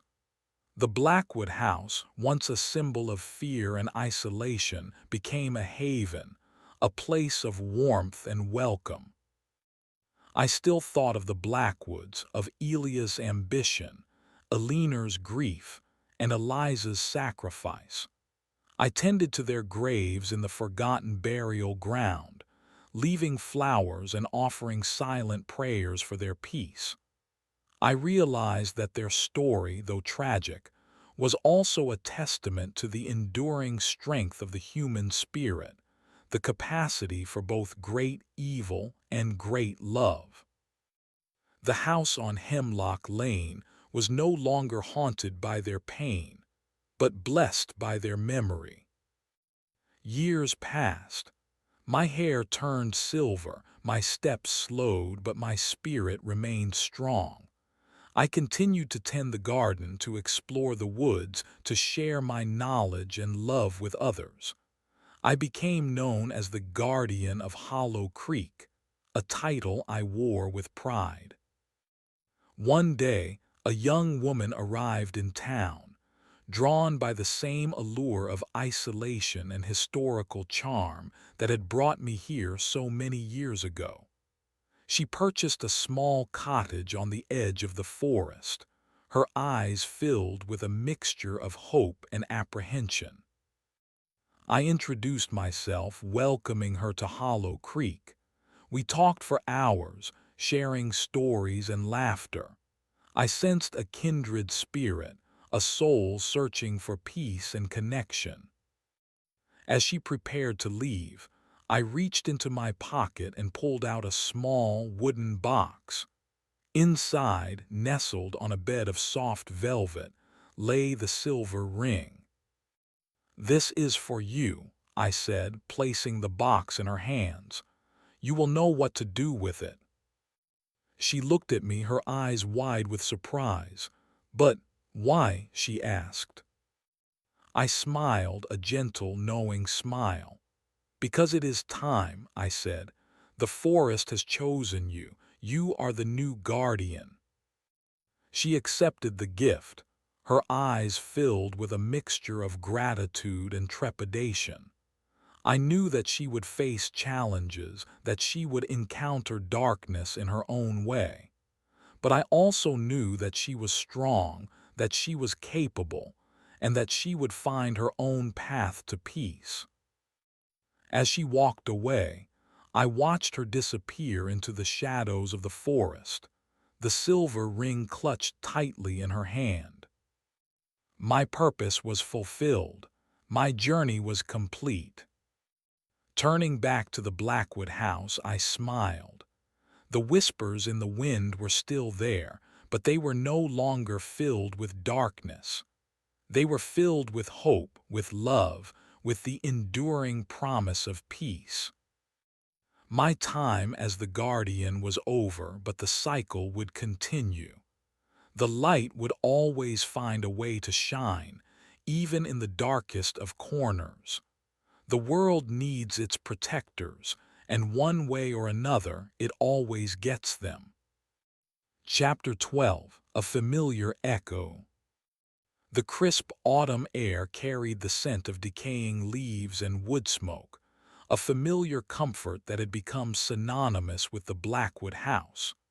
The young woman, whose name I learned was Eleanor, had settled into her new home on the edge of the forest, a quiet, determined presence in our small community. I watched her, not from a distance, but with a quiet knowing that I had passed on the responsibility, the burden, and the gift. My own days were spent in a comfortable rhythm of tending the house, reading, and occasional visits with Agnes.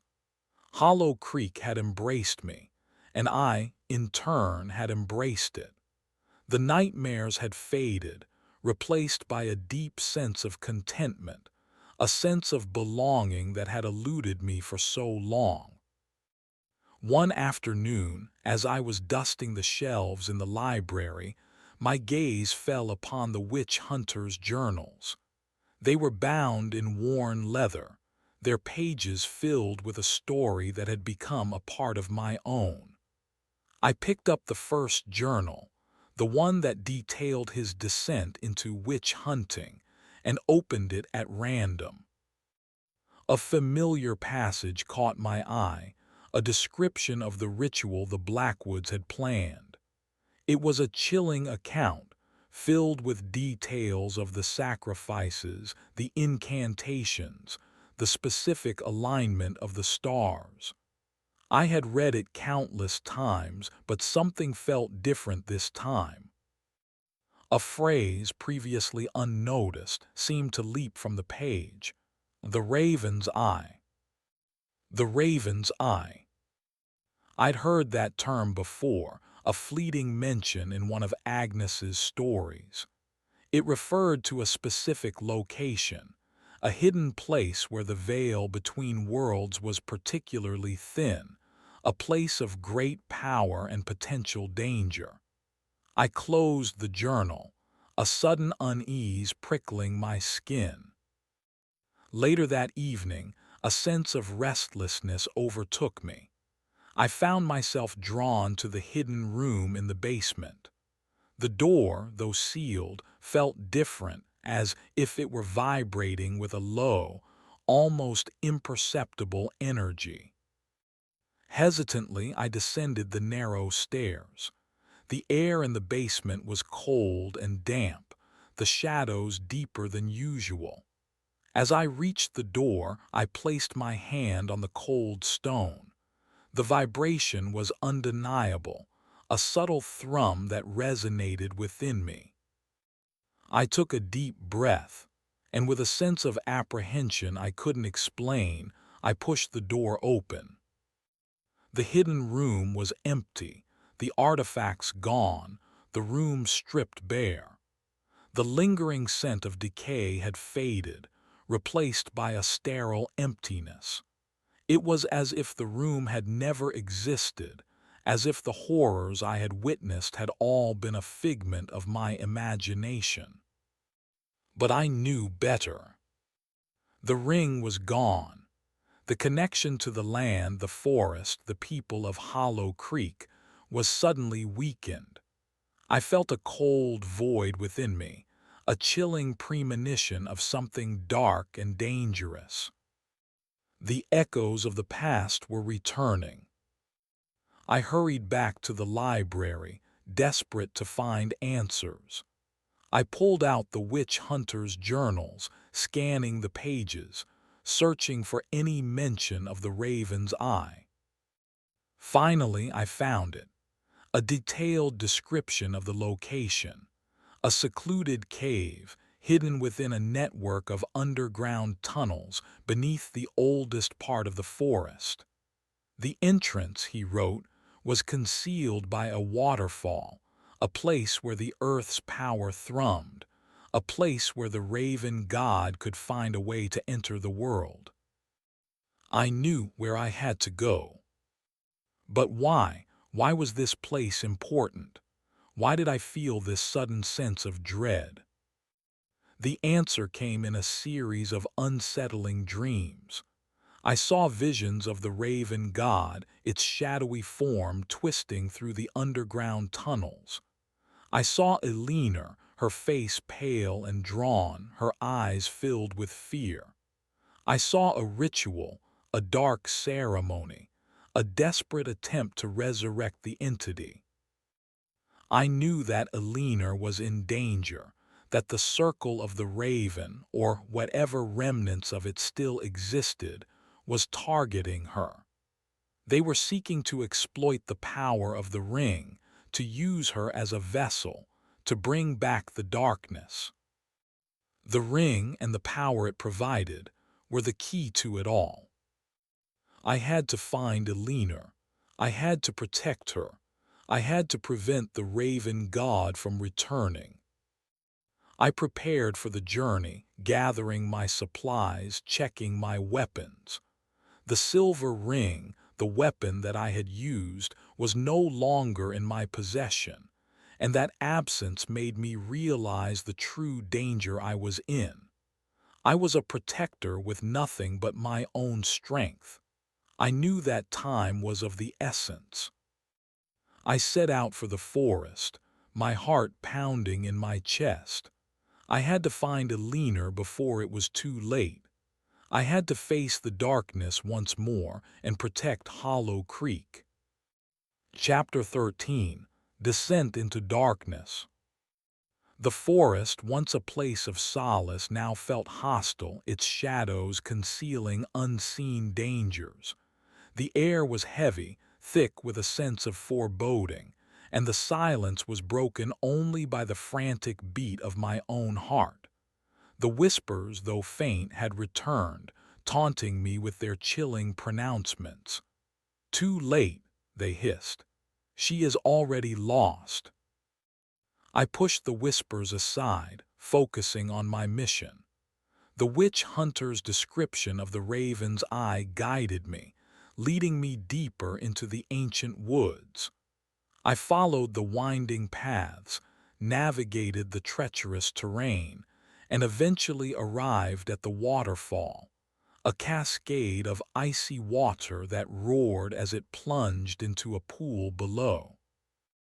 Behind the waterfall, concealed from view, was the entrance to the cave.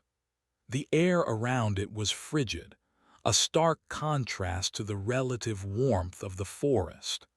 I stepped through the cascading water and found myself standing before a narrow opening, a dark and forbidding portal to the unknown. I took a deep breath, steeling myself for what lay ahead. I knew that I was walking into danger, that I would be facing enemies, and that my life would be at risk. But I was determined.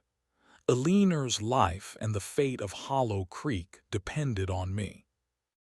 I entered the cave, my senses on high alert. The air was damp and cold, the darkness absolute. I lit a torch, the flickering flame casting dancing shadows on the rough-hewn walls. The silence was broken only by the drip of water and the echo of my own footsteps. The tunnel snaked downwards, deeper and deeper into the earth. The walls were slick with moisture, and the air grew increasingly heavy, making it difficult to breathe. I could feel the presence of something unseen, a malevolent energy that permeated the space. As I journeyed further, I began to hear sounds, distant chanting, echoing through the tunnels, growing louder with each step. I knew that I was getting closer to the raven's eye, closer to the source of the darkness. The tunnel opened into a vast cavern, a subterranean chamber lit by torches that burned with an unnatural green flame. The walls were adorned with strange symbols and grotesque carvings, and the air thrummed with a palpable sense of dark magic. At the center of the chamber, I saw it. The altar. and standing before it, surrounded by a circle of robed figures, was Eleanor. Her face was pale and drawn, her eyes wide with terror. She was bound, her hands and feet secured, her body trembling. The leader of the ceremony, a figure cloaked in black robes, its face hidden by a hood, began to chant, his voice a low, hypnotic drone. The robed figures joined in, their voices rising and falling in a haunting rhythm. I knew that I had arrived just in time. I drew my sword, its steel gleaming in the unnatural light. I had to act fast. I burst into the chamber, shouting, "Stop! I will not let you do this." The chanting stopped. The robed figures turned towards me, their faces hidden by their hoods. The leader, however, remained focused on Eleanor, his chanting continuing. I charged towards the altar, determined to reach Eleanor and save her. But the robed figures moved to intercept me, unleashing their spells and curses. The battle began. The cavern erupted in a maelstrom of spells and counterspells, of light and shadow, of good and evil. I fought with skill, with courage, and with a desperate determination to protect Eleanor. I dodged their curses, deflected their attacks, and struck back with precision and force. But the robed figures were skilled, their magic powerful. I was outnumbered and the odds were against me. As I fought, I saw Eleanor's eyes meet mine. I saw the fear, the desperation, the plea for help. I had to reach her.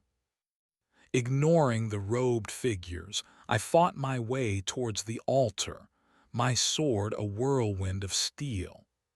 I knocked down two figures, dodged a barrage of spells, and leaped over a wave of dark energy.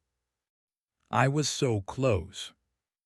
But then the leader turned, his face now visible, his features contorted in rage.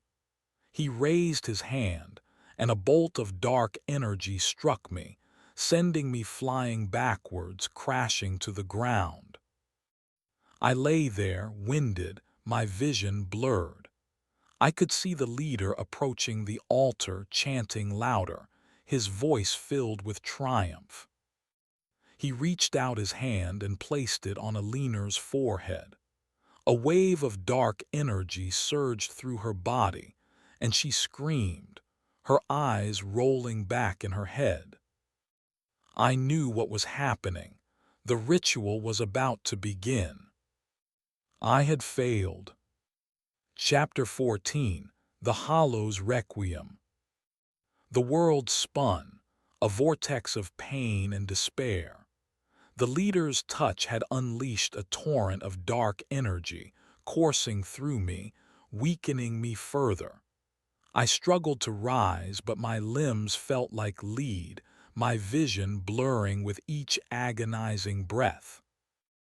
The chanting reached a fever pitch, echoing through the cavern. Eleanor's screams ripped through the air, a sound that would forever haunt my dreams. The air itself seemed to crackle with an unholy power. The leader, his face now illuminated by the unearthly green glow of the torches, turned towards me, his eyes burning with a cold, malicious light. "You have failed," he hissed, his voice dripping with triumph. "The Raven God is about to be reborn." He gestured towards Eleanor, his fingers tracing the symbols etched onto her forehead. A wave of dark energy washed over her, and her form began to shimmer and distort. Her features twisted, her skin took on a sickly pallor, and her eyes, once filled with life, turned black as coal. The ritual had begun. I knew I had to act, had to stop him, even if it meant sacrificing everything. Summoning the last dregs of my strength, I pushed myself to my feet, my body trembling, my vision swimming. Ignoring the pain, I lunged towards the leader, my sword raised high. But he anticipated my move. With a flick of his wrist, he conjured a barrier of dark energy, deflecting my blow. I stumbled back, the force of the impact sending a jolt of pain through my arm. The robed figures, sensing their advantage, closed in on me, unleashing a barrage of spells and curses. I fought back, dodging and weaving, parrying their attacks, but I was weak, outnumbered and outmatched. I could feel my strength ebbing, my energy draining. The chanting grew louder, the air thicker, the power of the raven god intensifying. Eleanor's transformation was nearing completion. In a desperate gamble, I focused on the power of the ring, the memory of the witch hunter's teachings. I channeled my emotions, my fear, my anger into a single, focused attack. I channeled my will into every fiber of my being, creating a blast of pure energy, directing it straight toward the leader, knowing that it was my last chance. I roared with exertion and unleashed the power. The blast of energy ripped through the cavern, striking the leader with full force. He cried out, his form momentarily dissolving in a flash of blinding light. For a moment, the ritual faltered, but it was not enough. The leader, though wounded, remained standing, his eyes burning with a renewed intensity. He turned back to Alina, his hands outstretched. "It is done," he said, his voice filled with triumph. "The raven god is reborn." Eleanor's transformation was complete. Her form shimmered, then solidified, revealing a creature of pure darkness. Her eyes glowed with an unholy light, and her voice, now a rasping growl, echoed through the cavern. "I am the raven god," she intoned, "and the world will be mine." The robed figures knelt before her, their faces contorted with reverence. The cavern trembled, the torches flickered, the darkness intensified. I knew that this was the end. I had failed. I stood there facing the raven god, my sword falling from my numb hand, my body giving out, knowing that the darkness had won. I thought of Agnes, of the people of Hollow Creek, of the world outside the cavern. I thought of everything I had fought for, everything I had lost. The raven god turned its gaze upon me, its black eyes filled with cold contempt. "You are nothing," it hissed, "just a pawn in a game that has spanned centuries, a fool who dared to challenge the inevitable." It raised its hand, and a wave of dark energy surged towards me. I braced myself, accepting my fate. Then a new sound filled the cavern, the sound of a bell. A deep, resonant chime that echoed through the tunnels, cutting through the chanting, silencing the chaos. The raven god turned its head, its eyes narrowing. The leader cursed under his breath. The robed figures looked at each other in confusion. And from the entrance of the cavern, a figure emerged, bathed in a soft, ethereal light. It was Eleanor, but not the Eleanor I had known, not the vessel of the raven god. This Eleanor was radiant, her face filled with a serene peace. She held a small, silver bell, its surface shimmering with an inner light. She looked at me, her eyes filled with compassion. Then she turned her gaze upon the raven god, and her voice, no longer a rasping growl but a gentle whisper, filled the cavern. "It is over," she said. "Your reign of terror ends here." She raised the bell, and the sound resonated through the cavern, a melody of hope that defied the darkness. The raven god screamed, its form flickering, its power weakening. The robed figures cried out in agony. I watched, astonished, as the power of the raven god began to unravel, its influence receding. The cavern trembled, the torches flickered, the darkness began to recede. The raven god shrieked, a sound of pure rage and despair, and then, with a final flash of darkness, it was gone.